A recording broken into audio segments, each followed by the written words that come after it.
اعوذ باللہ من الشیطان الرجیم بسم اللہ الرحمن الرحیم۔ حضرت ابو ہریرہ رضی اللہ تعالیٰ عنہ سے روایت ہے کہ رسول اللہ صلی اللہ علیہ وسلم نے فرمایا، لعن عبد الدینار و لعن عبد الدرہم، کہ درہم کے غلام پر لعنت، دینار کے غلام پر لعنت۔ درہم اور دینار یعنی مال، پیسہ، پیسے کے غلام پر لعنت۔ تو پیسے کی غلامی کیسے ہوتی ہے؟ پیسہ ہر انسان کی ضرورت ہے، بھلے پھر درہم دینار کی صورت میں ہو یا ہمارے روپے اور نوٹوں کی صورت میں ہو۔ کوئی انسان پیسے کے بغیر گزارا نہیں کر سکتا۔ لیکن غلامی کا کیا مطلب؟ اگر پیسے کی دل میں محبت ایسی ہے کہ شریعت کے کسی قانون کی، حکومت کی، حکم کی کوئی پرواہ نہیں کرتا، بس کسی بھی طرح سے پیسہ آ جائے، یہ ہے پیسے کی غلامی۔ پھر اس میں اگر یہ خیال نہیں کرتا کہ یہ میرے لیے حلال ہے یا حرام، یہ کاروبار جائز یا ناجائز، پیغمبر کریم نے اس کی اجازت دی ہے یا نہیں دی، اس کی کوئی پرواہ نہیں کرتا، بس پیسہ آ جائے۔ سامنے والے کو سادہ دے کر کے اور مہنگا کر کے کوئی چیز بیچ دے، چوری کسی کا 1-2 روپیہ نکال لے، یا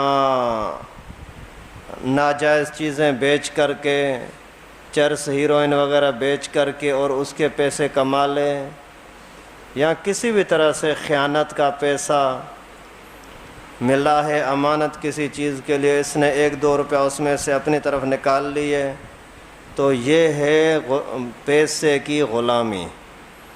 اور اللہ کے نبی صلی اللہ علیہ وسلم فرماتے ہیں کہ پیسے کے غلام پر لعنت ہے۔ یعنی لعنت کا مقصد یہ ہوتا ہے کہ بے برکتی اور رسوائی۔ جھوٹ بول کر کے پیسے لینے والا، چوری کر کے پیسے لینے والا، خیانت اور دھوکہ کر کے پیسے لینے والا، حرام کھانے والا، یہ رسوا ضرور ہوتا ہے۔ پھر کبھی کبھار دنیا میں ہی رسوائی سامنے نظر آتی ہے، نہیں تو قبر اور آخرت میں ہے ہی، یہ ہے لعنت۔ حضرت امام غزالی رحمۃ اللہ علیہ نے لکھا ہے کہ جب سے پہلی مرتبہ درہم دینار کا یعنی پیسے کا رواج ہوا، تو ابلیس نے پیسے کو چوم کر کے اور بولا، بس ابھی مجھے لوگوں کو گمراہ کرنے کی زیادہ فکر نہیں ہے، کیونکہ جو بھی اس پیسے کے ساتھ محبت کرے گا وہ میرا خود بخود غلام ہو جائے گا۔ کیونکہ حرام کھانے کے بعد، ناجائز چیز کھانے کے بعد اس میں نہ غیرت رہتی ہے، نہ اپنی عزت کی کوئی پرواہ رکھتا ہے۔ اور علماء نے ایک مثال دی ہے، پیسہ اگر ضرورت کے لیے استعمال کرو تو بہت اچھی چیز، اللہ کی نعمت، لیکن اگر غلط طریقے سے کمایا، غلط استعمال کیا تو یہ پھر اللہ تعالیٰ کی طرف سے عذاب بن جائے گا۔ جیسے کشتی کے اندر اگر آپ چل رہے ہیں تو پانی اگر کشتی کے نیچے ہے تو کشتی چلتی رہے گی، ڈوبے گی نہیں، لیکن پانی اگر کشتی کے اندر آ گیا تو کشتی بھی ڈوبے گی، تم بھی ڈوبو گے۔ مال اگر ضرورت کے لیے استعمال کرتے رہو تو نعمت، لیکن اس مال کو دل میں بٹھا دیا، اس کے غلام بن گئے تو پھر یہ مال خود بھی تباہ ہوگا، تمہیں بھی تباہ کرے گا۔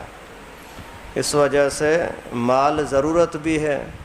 ابھی کہاں جائز ہے، کہاں ناجائز ہے، کس طرح سے کمانا جائز، کس طرح سے ناجائز، یہ ہماری عقل تو اتنا نہیں بتا سکتی۔ اسی کو بتانے کے لیے پھر اللہ کے نبی ہیں، قرآن ہے اور حدیث ہے۔ کوئی بھی کاروبار ہے، کوئی پیسہ آ رہا ہے، جائز ہے ناجائز ہے، حلال ہے حرام ہے، یہ پھر علماء سے پوچھیں گے تو پتہ لگے گا۔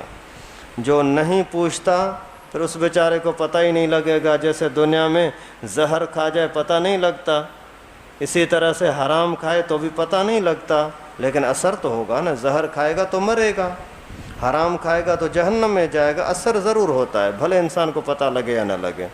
اس وجہ سے پوچھ کر کے چلیں، پوچھ کر کاروبار کریں، جو پیسہ آ جاتا ہے اس کے بارے میں حلال حرام کا پوچھیں تو انشاءاللہ برکت ہے، نہیں تو پھر یہی پیسہ جو عزت کا ذریعہ تھا یہی ذلیل و رسوا کر دے گا۔ اللہ تعالیٰ سے دعا ہے کہ اللہ پاک ہم سب کو اپنے فضل و کرم سے ان چیزوں کو سمجھنے کی توفیق نصیب فرمائے۔ وآخر دعوانا لائک کریں ہمارے چینل کو اور سبسکرائب کریں اور بیل آئیکن کو دبانا نہ بھولیں۔